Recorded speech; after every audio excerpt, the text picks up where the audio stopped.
bien difícil la cosa, y es el lugar donde probablemente hay, como el libro que les he dado, el autor también tiene la opinión de que eh, ese es uno de los temas donde más fallas existe en el diagnóstico, ¿no? Entonces, bueno, vamos a observar algunos de los objetivos que vamos a tratar de eh, cumplirlos en estas clases. El primero es describir las principales manifestaciones radiológicas de las enfermedades articulares más frecuentes, identificar los lugares de afectación de cada entidad patológica y conocer los métodos de imagen apropiados. Bueno, vamos a, vamos a resumir un poco esto diciendo que los métodos diagnósticos actualmente han variado en relación a años anteriores. Pues antes solamente se utilizaba de radiografía para hacer diagnóstico de artritis y actualmente tenemos una serie de métodos diagnósticos que podemos utilizar: ecografía, tomografía y resonancia magnética. Cada vez la resonancia magnética está más metida, digamos, en el sistema musculoesquelético para hacer diagnóstico, y cada vez se utiliza más y cada vez va un poquito, no en desuso, pero va, digamos, un poquito perdiendo su rol la radiografía simple, pero sin embargo es muy importante, es extremadamente importante que todos sepamos, aunque sea, cómo se ven las principales entidades eh, patológicas de artritis en una radiografía simple, puesto que es lo que se dispone, lo más disponible en la actualidad es una radiografía simple, y muchas de las entidades patológicas se puede diagnosticar simplemente con una radiografía. Bueno, el ABC el ABCD el diagnóstico de la enfermedad artrítica en radiología debería de considerar una serie de preceptos que nos sirven para, antes de hacer un diagnóstico, eh, ubicarnos en las posibles entidades que puedan ser eh, dadas por esa patología. El A significa la alineación de los huesos que se encuentran en una radiografía. Todos tenemos cierta experiencia, algunos poca, algunas mucha, en cuanto a cómo se ve la alineación de los huesos. Entonces, en base a esa experiencia y en base a lo que sabemos de anatomía, tenemos que digamos, ver la alineación de las estructuras óseas que están en una radiografía. Por ejemplo, en una mano, que es una de las radiografías que más se piden en artritis, tenemos que ver la alineación en la que se encuentran las falanges, los huesos del metacarpo, los metacarpianos y los huesos del carpo. Siempre la alineación está como primera, digamos, primer precepto a evaluar en una radiografía del sistema musculoesquelético. El B en inglés debería de estar como bone mineralization, pero nos sirve solamente para ver si es que existe osteoporosis o no. Algunas entidades patológicas nos pueden mostrar osteoporosis u osteopenia, como por ejemplo la artritis reumatoide. La artritis reumatoide es una de las que más cursa con disminución de la densidad ósea.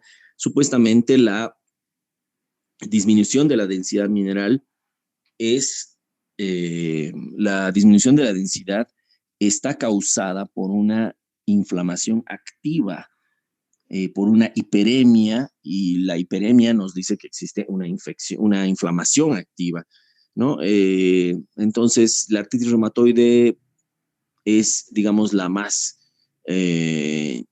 productora de osteopenia, junto a la artritis séptica, ¿sí? En la artritis séptica también existe una inflamación, y al existir una inflamación existe aumento de la vascularidad. Al existir aumento de la vascularidad, existe pérdida de la densidad ósea en esa articulación o alrededor de esa articulación. El C es de cartílago, viene de cartílago, Y bueno, nos quiere decir que tenemos que ver el cartílago. El cartílago sabemos que no es visible directamente en una radiografía, a menos de que esté calcificado. Sin embargo, uno puede inferir dónde está el cartílago porque es una línea radiolúcida, es un espacio radiolúcido que es visible como de un color negro, ¿no? Radiolúcido. Por eso se llama espacio articular, ¿verdad? En realidad no es un espacio porque no es un hueco, digamos, está ocupado por cartílago, está ocupado por líquido sinovial, por una cápsula y por una membrana sinovial.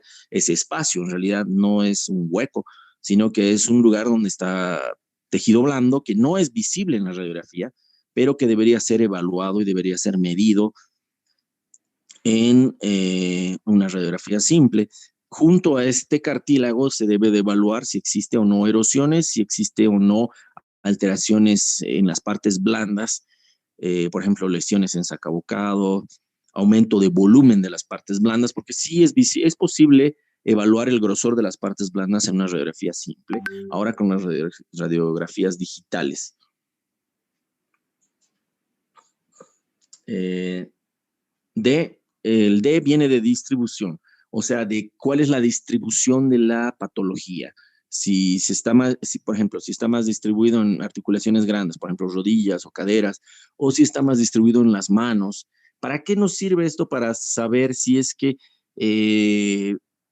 por ejemplo, la artritis reumatoide, por ejemplo, tiene una distribución más frecuente por las manos, ¿no? La espondilitis anquilosante, por ejemplo, tiene una distribución más común a nivel de la columna vertebral, ¿no? Entonces, la distribución es muy importante saber, conocerla, digamos, para inferir qué patología de qué patología se puede tratar.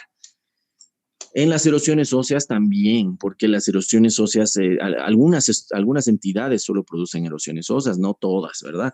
Entonces, por ejemplo, la artritis reumatoide, las erosiones son de un tipo y en la artritis gotosa son de otro tipo. Algunas entidades como la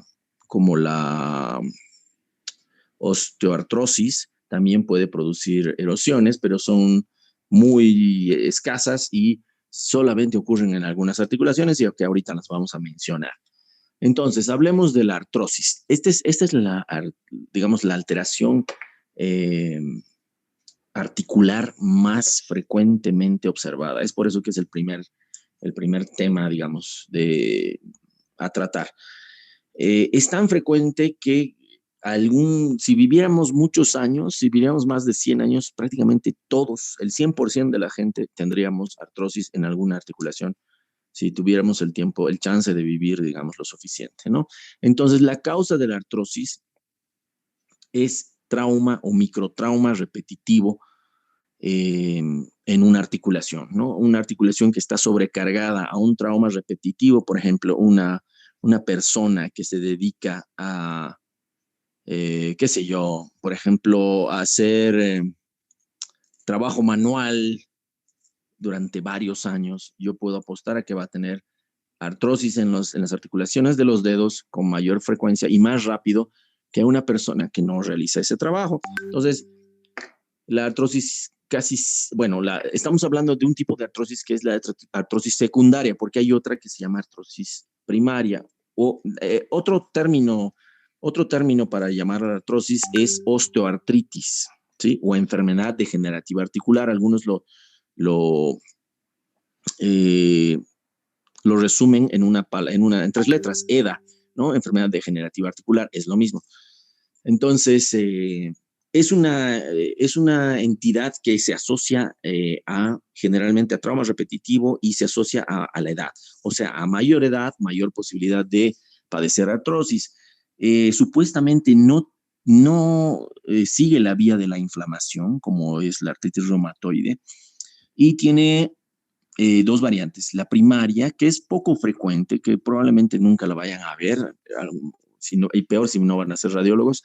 La variante primaria ocurre solamente en mujeres jóvenes y afecta casi siempre solamente a las manos y en forma simétrica. Si no afecta a las manos, probablemente no sea la artrosis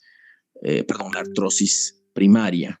¿sí? Una variante de la artrosis primaria es la artrosis erosiva o EDA erosiva y que produce erosiones como si se tratara de artritis reumatoide. La secundaria, la artrosis secundaria, es la más comúnmente vista todos los días, es de la que nos referimos todos los días en los informes que hacemos, ¿sí? Entonces, las tres características radiológicas básicas de la artrosis son la presencia de osteofitos, la presencia de esclerosis de superficies articulares y la disminución del espacio articular, ¿sí? De esos tres, la disminución del espacio articular es el menos específico, porque ocurre solamente cuando la artrosis ya tiene un grado, digamos, avanzado. Cuando la artrosis está en un grado inicial, muchas veces el espacio articular no está disminuido, no está reducido, es normal, solamente existe osteofitosis y esclerosis. Osteofitosis, ¿qué quiere decir? La presencia de proyecciones óseas, de eh, prominencias óseas en la región periférica a una articulación. Eso es la osteofitosis, los famosos picos del oro, algunos le llaman. Y la esclerosis de superficies articulares es la formación de nuevo hueso. Es una imagen blástica, o sea, radiopaca en el borde de la articulación, en el cual existe formación de nuevo hueso. Y por último, la disminución del espacio articular, como dijimos, ocurre cuando ya cuando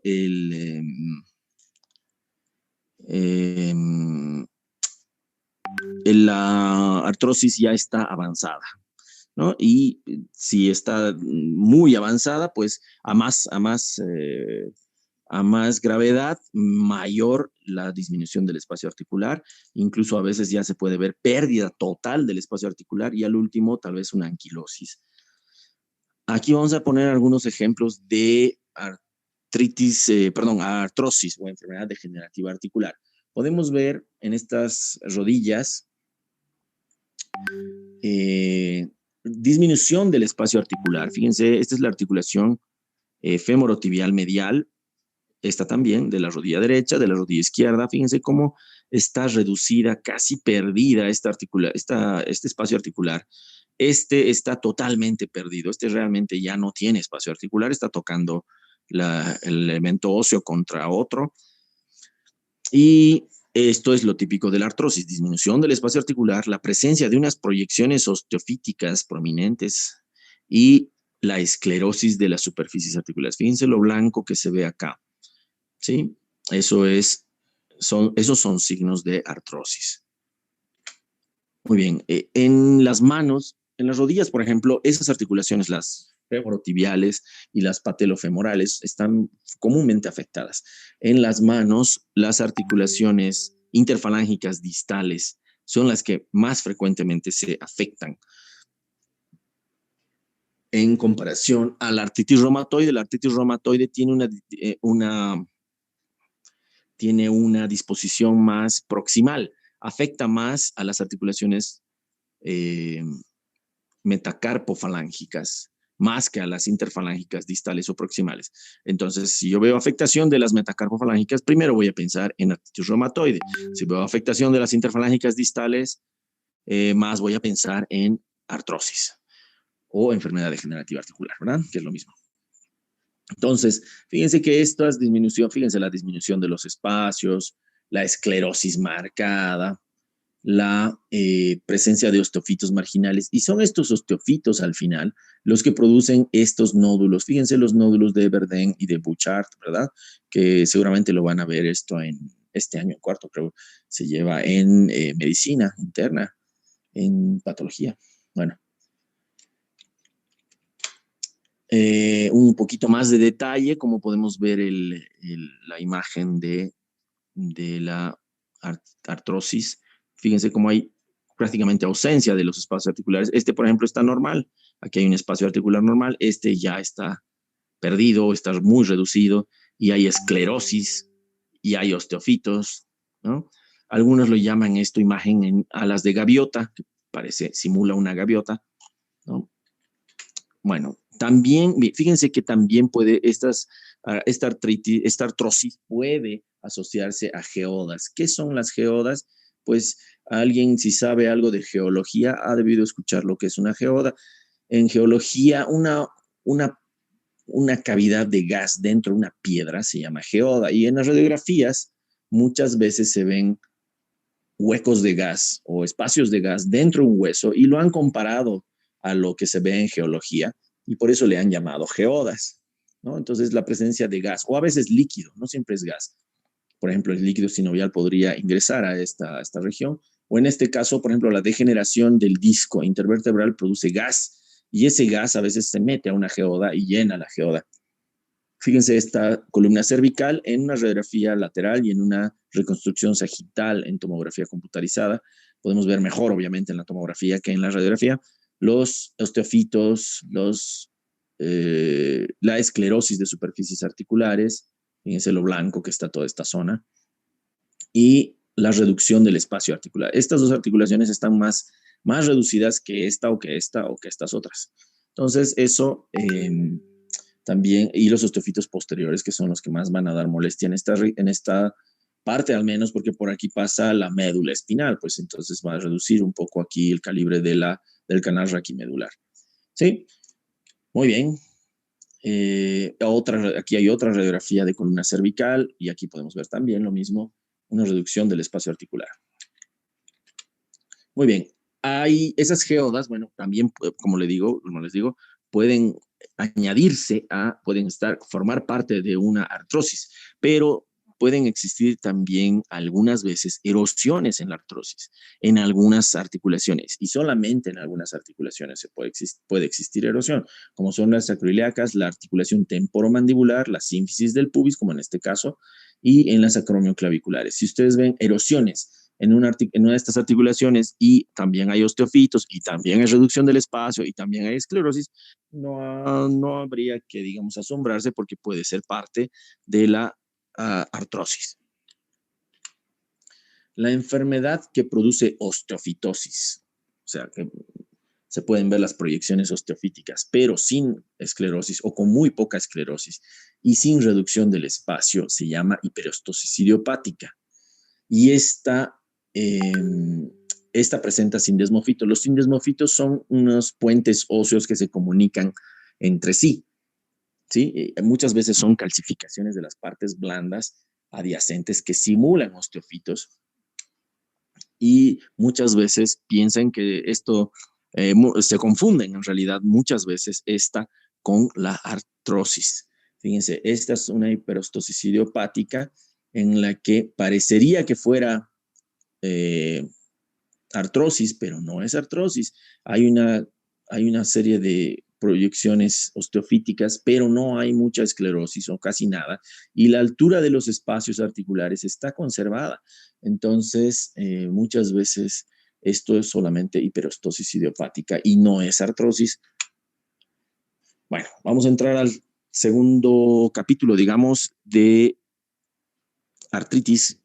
Y esta artritis, la artritis reumatoide, es una inflamación de la membrana sinovial de tipo crónica, aparentemente de causa autoinmune, de etiología desconocida.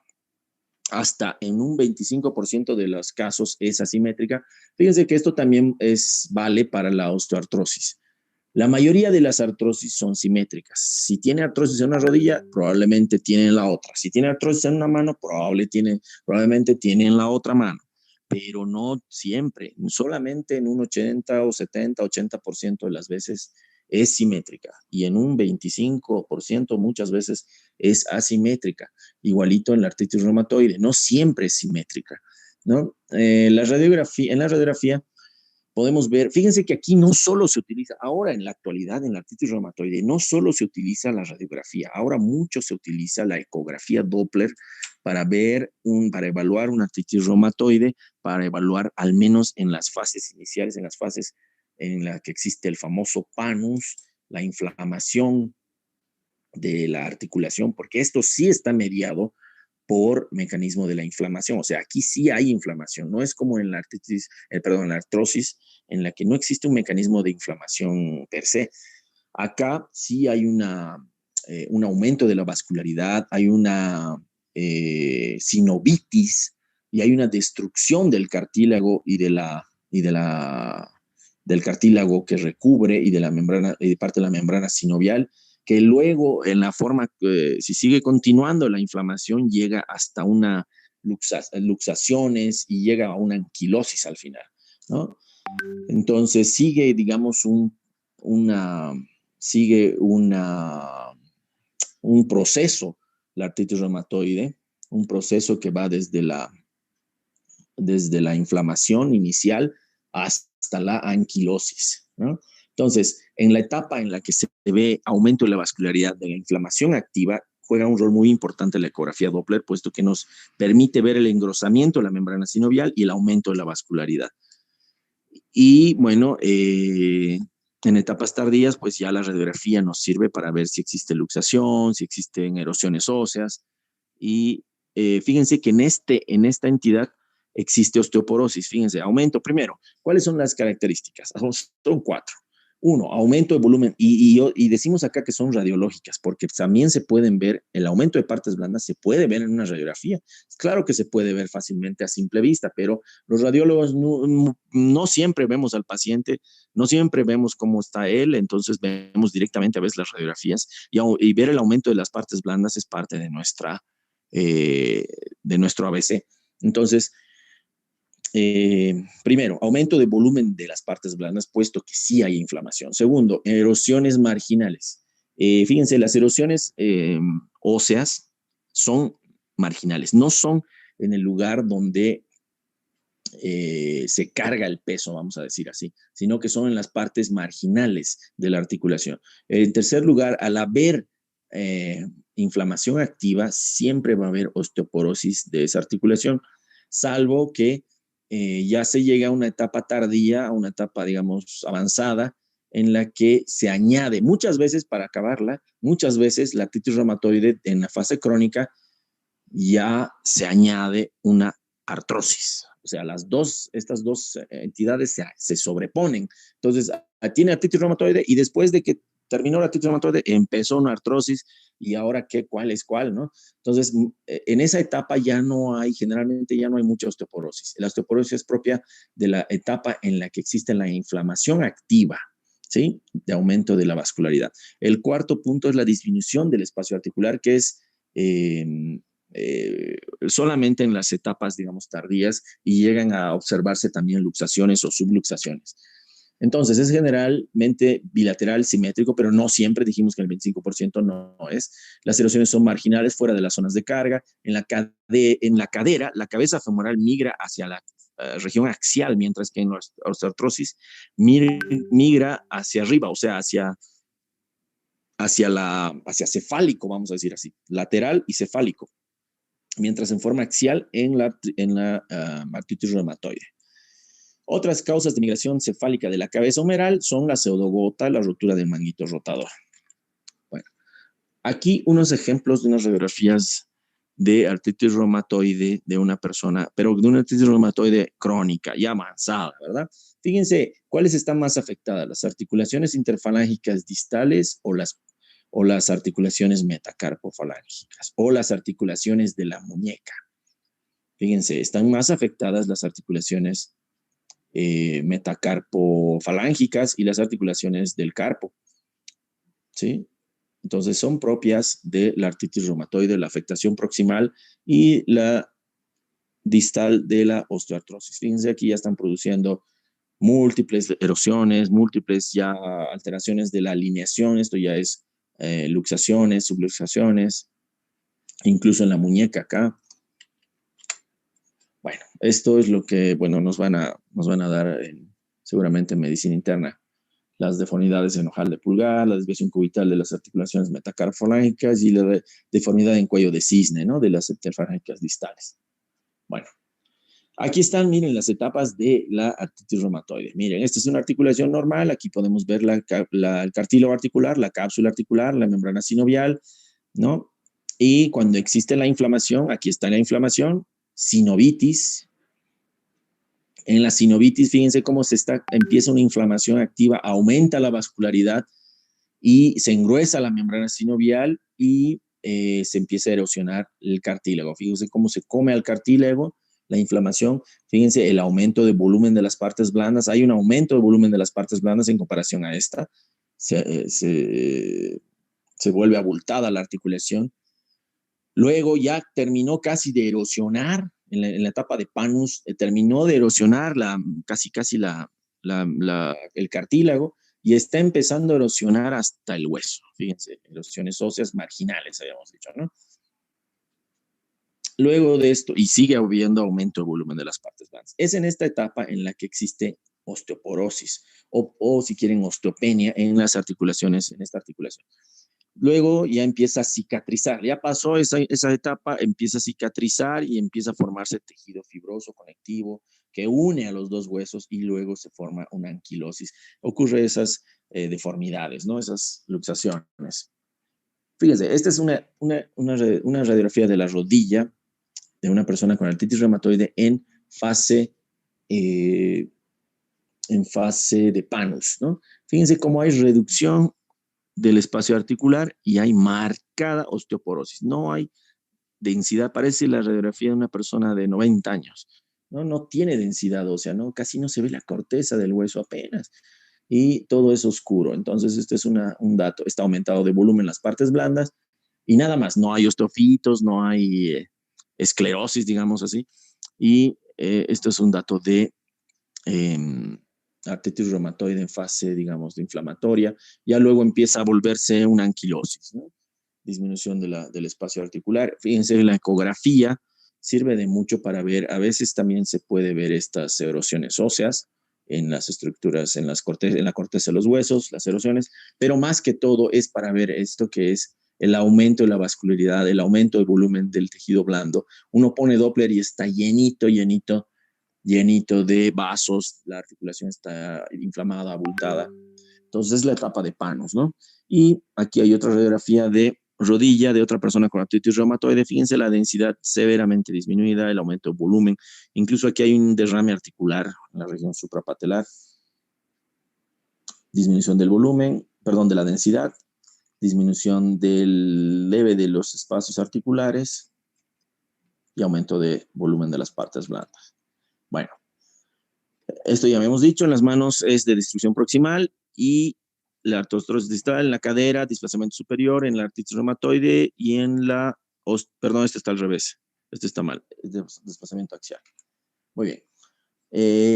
Ya habíamos dicho que la artritis reumatoide de larga data se puede añadir la osteoartrosis o la enfermedad degenerativa articular, también llamada.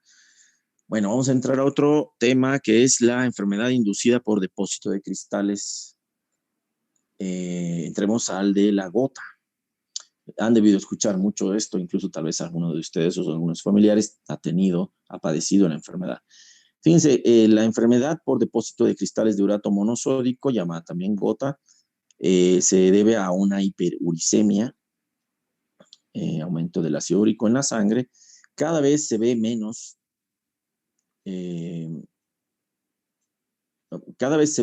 radiológicamente las alteraciones de la gota. Cada vez, la última vez que vi fue hace un año y ya después no volví a ver más gota. En radiografía yo estoy hablando, porque clínicamente debe haber muchísima gota, pero y antes se veía muchísimo más, pero actualmente ya no se ve tanto. ¿Por qué? Porque tiene que pasar 4 a 6 años de enfermedad para producir una enfermedad radiológicamente demostrable, ¿sí? Entonces, muchas veces ahora, con la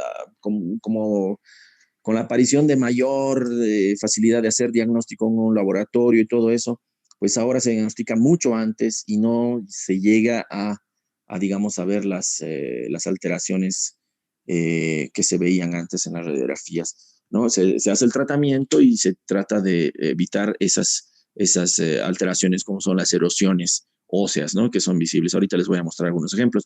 Las erosiones son bien definidas, las erosiones óseas son bien definidas y en sacabocados. Tienen un borde escleroso, típicamente un borde escleroso, y se asocia a nódulos en las partes blandas. En otras palabras, son los nódulos los que producen esa erosión de bordes esclerosos. La afectación de la gota es aleatoria, realmente puede ser cualquier hueso, pero generalmente se afecta la articulación metatarsofalángica del primer dedo del pie. ¿Sí? Generalmente no cursa con osteoporosis. Fíjense que en el 40%, esto es muy importante, 40% de las personas que tienen gota también tienen pseudogota, ¿sí? Entonces, tomar una radiografía y ver que existe condrocalcinosis en una paciente, por ejemplo, en condrocalcinosis, ¿qué significa? Es la calcificación de los cartílagos de la rodilla, por ejemplo, o de la articulación de la muñeca, ¿sí? Cuando existe, o sea, del menisco en la rodilla y del fibrocartílago triangular en la muñeca. Cuando existe calcificación de eso, se tiene que sospechar fuertemente la presencia de pseudogota.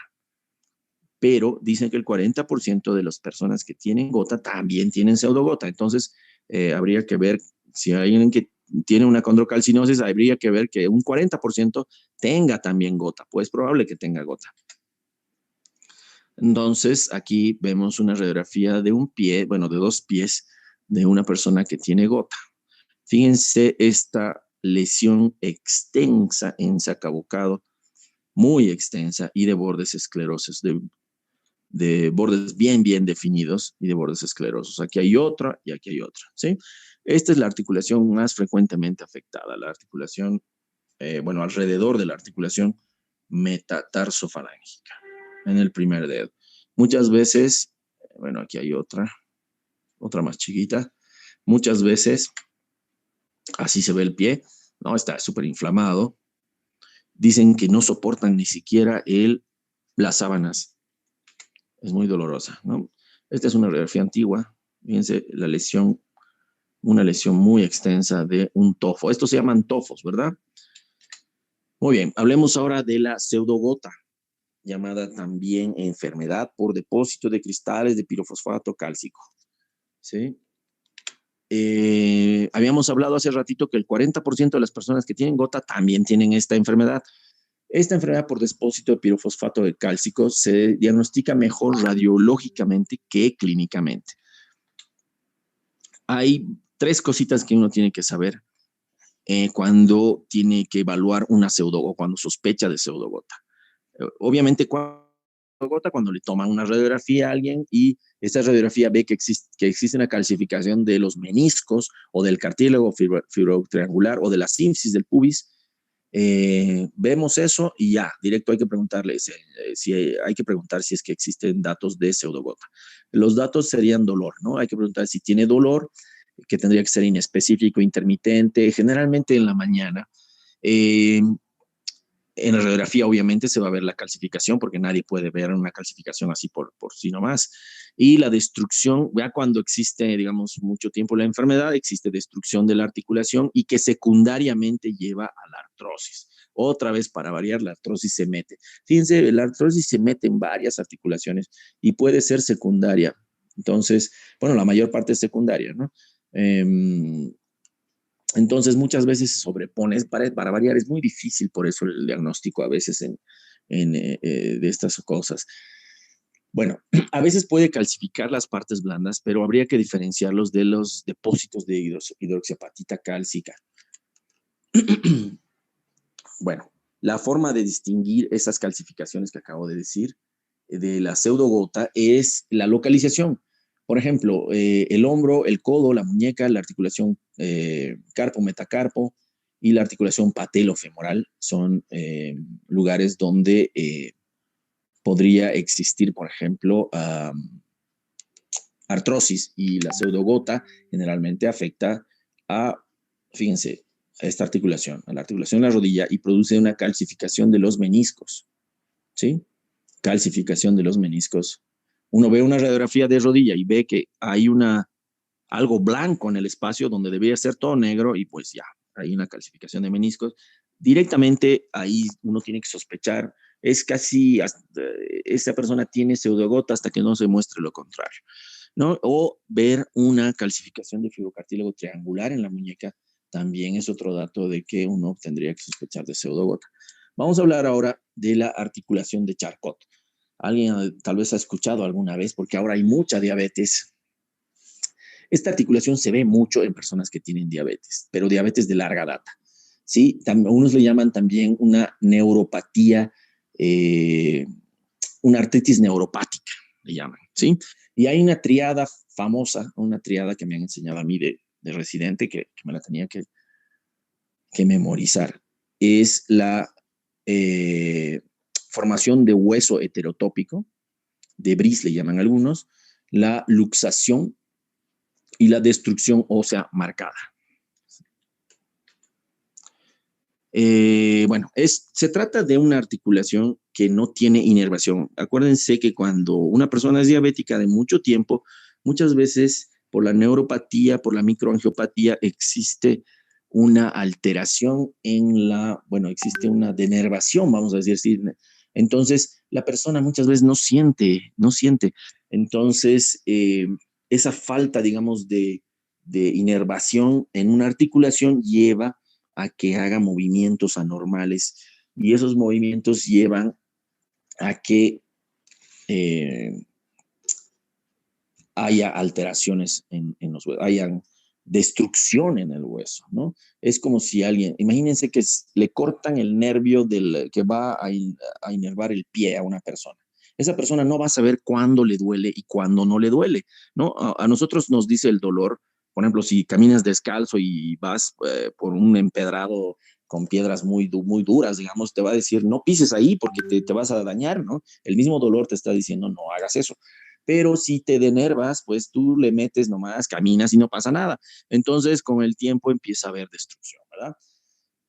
Bueno, el pie diabético es digamos, el común de esta articulación de Charcot, ¿no? Vamos a ver algunos ejemplos. Por ejemplo, esta es una radiografía normal de un pie. Fíjense, en la articulación de Charcot existe una destrucción. Este es lo típico que ocurre en el pie diabético. Existe una fractura de toda esta zona de la articulación entre el metatarso y el tarso, ¿sí? Una serie de fracturas que hacen que ocurra esta forma típica del pie. Fíjense que parece un pie plano. Y cuando camina esta persona tiene un caminar típico que parece que estuviera caminando con pantuflas, pero les recuerda a esas pantuflas de peluche, ¿no? Y los dedos es como si estuvieran colgando ahí. Entonces, y no sienten dolor, están caminando y no sienten dolor. Ya cuando ves eso, ya pues, hay una lesión ahí. Uno le toma una radiografía y fíjense este ángulo que debería de ser recto, como aquí se está trazando, entre el primer metatarsiano, perdón, y el astrágalo, debería ser recto con la mitad del astrágalo, forma un ángulo hacia atrás y eso te indica de que aquí hay una destrucción. Fíjense, hay aquí una serie de fracturas fíjense, aquí está dibujado mejor. Fíjense cómo se fractura, ¿no? Y pues queda un pie plano, ¿no? Fíjense todas estas fracturas. Y estas fracturas se llaman fracturas de Lisfranc, ¿no? Porque, bueno, en la época de Napoleón hubo un cirujano famoso francés que apellidaba Lisfranc y que pues cuando se enfriaban, bueno, en la guerra justo les tocó cuando era invierno y pues se les necrosaban los dedos del pie y este Lisfranc dijo, pucha, ¿qué hago con estos cuates, no? Y les empezó a amputar desde acá y por eso le llamaron articulación de Lisfranc a las personas que tienen estas fracturas, pues le llaman bueno, es una fractura de Lisfranc. Y bueno, vamos a entrar a otro tema que es la osteocondromatosis sinovial. La osteocondromatosis sinovial es una metaplasia de la membrana sinovial con depósito de cartílago que se vuelve calcio, que se calcifica. Ese depósito de cartílago se calcifica solo en un 70%, en un 30% no se calcifica. En la radiografía, acuérdense que las calcificaciones son fáciles de ser vistas, pero el cartílago que no se calcifica no es visible. Es común en las articulaciones grandes, fíjense en la cadera, en la rodilla y en menos frecuentemente en el codo. Entonces, estos cuerpos libres tienen diferentes tamaños y cuando tienen diferentes tamaños se llama secundaria, osteocondromatosis sinovial secundaria a una EDA. Y cuando son del mismo tamaño se llama primaria. Es una condición autolimitada y no agresiva, es más frecuente en la rodilla cadera y por último hombro y codo. Siempre en primer lugar está la rodilla y la cadera. Bueno, es una condromatosis sinovial de inicio gradual, de dolor, sí produce dolor y el dolor es solo en una articulación. Fíjense, a comparación de lo que habíamos hablado de la artritis reumatoide, de la artrosis, que generalmente son bilaterales y simétricas, esta es asimétrica y es monoarticular, es una sola articulación y sí inicia con dolor. Y fíjense que el dolor es de inicio gradual, generalmente en las mañanas. Rigidez de la articulación por obvias razones. Fíjense una tomografía y una radiografía de un hombro. Esta es la tomografía, aquí está la escápula, aquí está la cabeza humeral, la articulación. Fíjense cómo hay como si fuera un coliflor, una serie de calcificaciones ovaladas de diferentes tamaños, más o menos diferentes tamaños, alrededor de la articulación. Fíjense la radiografía, ¿no?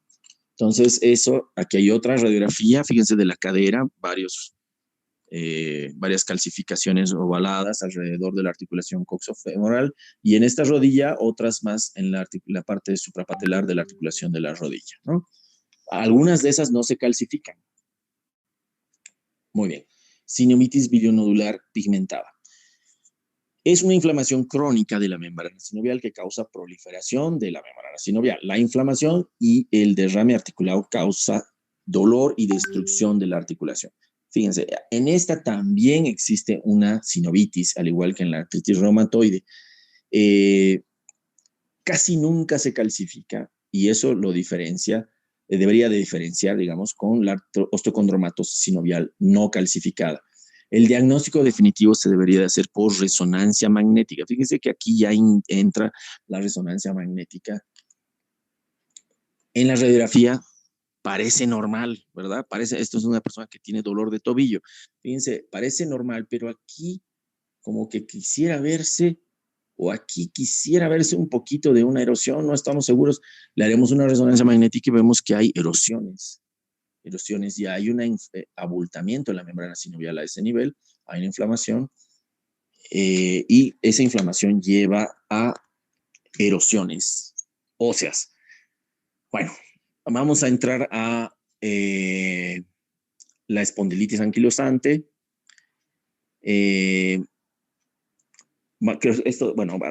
Vamos a terminar con esto la siguiente clase, porque es un poquito largo. Espondilitis anquilosante, la artritis, la enfermedad de Reiter, la enfermedad inflamatoria intestinal y probablemente también vamos a ver algunas artritis séptica, probablemente más. ¿Ya? La siguiente clase terminamos esto de artritis y vamos a entrar probablemente ya al tema de tumores óseos. Nos vemos el siguiente jueves. Por favor, buenas noches.